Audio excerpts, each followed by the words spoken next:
एक गरीब पिता और उसकी बेटी की। एक बार वह गरीब व्यक्ति अपनी बेटी को उसके स्कूल से लेकर शहर के एक महंगे होटल में पहुंचा। उस व्यक्ति ने फटे पुराने कपड़े पहने हुए थे और उसकी बेटी स्कूल की ड्रेस पहनी हुई थी। जब दोनों होटल के अंदर पहुंचे तो वेटर पूछा, सर आप क्या खाना पसंद करेंगे, आप अपना ऑर्डर बता दीजिए। तब उस व्यक्ति ने कहा कि आप मेरे बेटी के लिए एक प्लेट पाव भाजी लेकर के आ जाइए बस।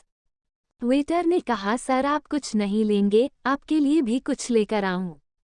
तो गरीब व्यक्ति ने कहा, मेरे लिए कुछ नहीं, आज मेरी बेटी के लिए पार्टी है। मैंने इससे वादा किया था कि अगर तुम इस जिले में 10th क्लास में टॉप करोगी तो तुम्हें मैं सबसे महंगे होटल में पार्टी दूंगा, तो आप सिर्फ बच्चे के लिए पाव भाजी ले आइए। वेटर ये बात सुनते ही दौड़कर अपने मालिक के पास गया और बोला कि सर आपसे एक छोटी सी रिक्वेस्ट है कि आप मेरी सैलरी से पैसा काट लेना, लेकिन आज मैं चाहता हूं कि उस बच्ची के साथ उसके पिता को भी एक प्लेट पाव भाजी खिलाया जाए, क्योंकि उस बच्ची ने पूरे जिले में 10th क्लास में टॉप किया है। वो गरीब पिता है, ज़्यादा पैसे नहीं होंगे, इसलिए कह रहा है सिर्फ बच्ची के लिए ले आओ। होटल के मालिक ने जब ये बात सुनी तो मुस्कुराते हुए बोला, तुम उसके पिता के लिए भी पाव भाजी लेकर जाओ, उसके लिए भी लेकर जाओ, पैसे मत लेना, 4-5 पाव भाजी पैक करवा कर ले जाओ और 2-3 किलो मिठाई भी लेकर जाओ और उनसे कहना ये पार्टी होटल की तरफ से है, आप ये मिठाई ले जाइए और जश्न मनाइए। जब वेटर ने 2 प्लेट पाव भाजी लेकर गया तो वह व्यक्ति चौंक गया और बोला, मैंने तो एक ही मंगाई थी, मेरे पास पैसे नहीं है। वेटर बोला, अरे सर शर्मिंदा मत कीजिए, ये पार्टी होटल की तरफ से है, आपकी बेटी, हमारी बेटी ने टॉप किया है, ये मिठाइयाँ लेकर जाइए और जश्न मनाइए।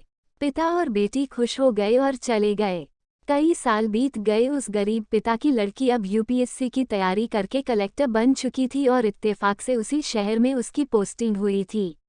उस लड़की ने उस होटल में सूचना पहुंचा दी कि मैं उस होटल में लंच करने के लिए आ रही हूं। होटल के मालिक ने जब ये सुना तो होटल को पूरी तरह से सजावा दिया। गांव में ये बात पूरी तरह से फैल गई और कस्बे के सभी लोग उन्हें देखने के लिए आने लगे। कलेक्टर अपने पिता के साथ उस होटल में पहुंची। कलेक्टर ने होटल के मालिक से कहा कि शायद आप मुझे पहचाने नहीं, हम वही पिता पुत्री है जो कि हमारे 10th क्लास टॉप करने पर आपने मुझे पार्टी दी थी। हम वही पिता पुत्री है, आज फिर से आए हैं और आज पार्टी हम देंगे आपको, आपके पूरे स्टाफ को और पूरे गांव को, क्योंकि आपने गरीबी का सम्मान किया है। आपने उस दिन जो पार्टी दी थी, मुझे बताया कि मुझे कितनी और ऊंचाई तक पहुंचना है, कितनी और बड़ी मंजिल को छूना है। आपने एक नई प्रेरणा दी थी और आज मैं उसी प्रेरणा का एहसान चुकाने के लिए आई हूँ। वो मैडम ये सब कहते जा रही थी और आंखों से आंसू बहती जा रही थी। यह कहानी हमें सिखाती है कि कभी भी किसी गरीब का मजाक मत उड़ाना। हो सके तो उसकी मदद करना और अगर मदद ना कर सको तो उसका मजाक मत उड़ाना, क्योंकि वो सब देख रहा है। बनना है तो उसकी नज़र में अच्छा बनिए। जहाँ भी रहिए कर दिखाइए कुछ ऐसा कि दुनिया करनी चाहे आपके जैसा।